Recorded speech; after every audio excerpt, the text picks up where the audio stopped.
6 दिसंबर वो तारीख जो भारत के इतिहास में जख्म भी है और सबक भी। इसी दिन को निशाना बनाकर आतंकियों ने रची थी नई साजिश।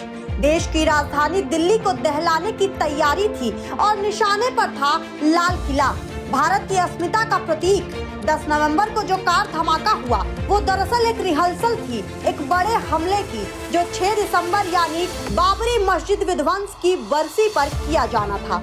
एक बार फिर कोशिश थी इतिहास के जख्मों को कुरेदने की और हिंदुस्तान को हिंदू मुसलमान के नाम पर बांटने की। लेकिन आतंक की ये नापाक योजना भारत की एजेंसियों ने समय रहते धराशायी कर दी। जी हाँ, लाल किले के पास हुए कार बम धमाके की जांच में अब बड़ा खुलासा हुआ है। पता चला है कि ये धमाका किसी एक कार तक सीमित नहीं था, बल्कि 6 दिसंबर यानी बाबरी विध्वंस की बरसी पर देश को दहला देने की बड़ी आतंकी साजिश रची गई थी।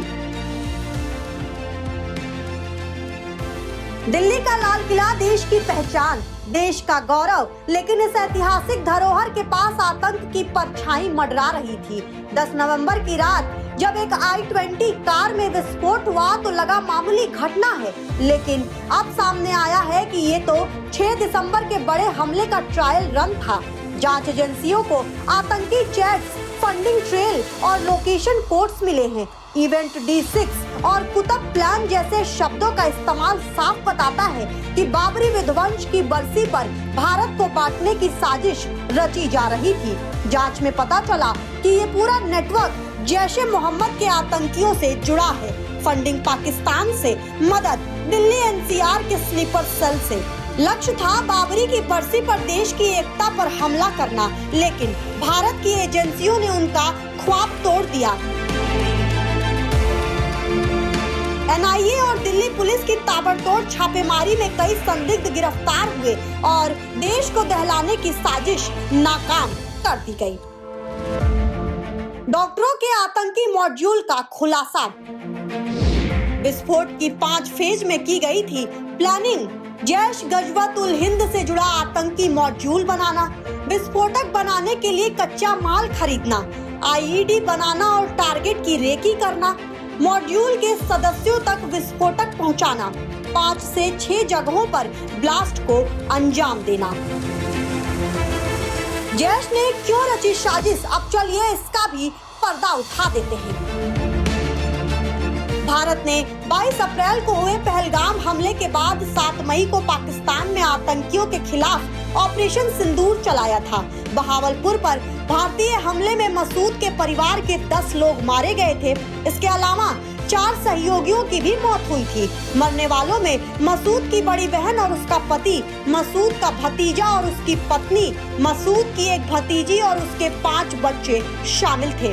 हमले के वक्त मसूद मौके पर नहीं था, इस वजह से उसकी जान बच गई, जिसके बाद उसने अपनी छोटी बहन को महिलाओं को आतंकी बनाने का जिम्मा देकर इसमें तेजी लाने को कहा था।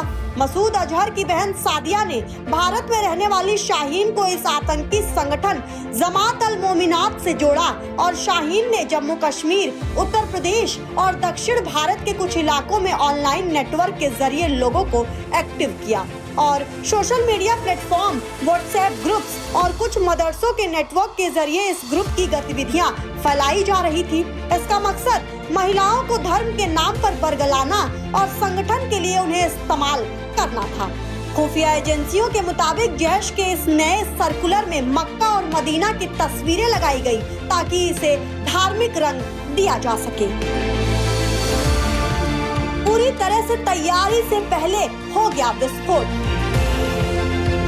जी हाँ, जांच में ये भी खुलासा हुआ है कि वाइप्ड पूरी तरह से तैयार नहीं हो पाई थी। इसमें छर्रे असेंबल नहीं किए गए थे, वरना धमाके से बहुत कुछ ज्यादा नुकसान हो सकता था। इस मामले में अब तक गिरफ्तार लोगों में 7 कश्मीर के रहने वाले हैं। इनमें श्रीनगर से आरिफ निसार डार उर्फ साहिल, यासिर उल अशरफ और मकसूद अहमद डार उर्फ शाहिद है।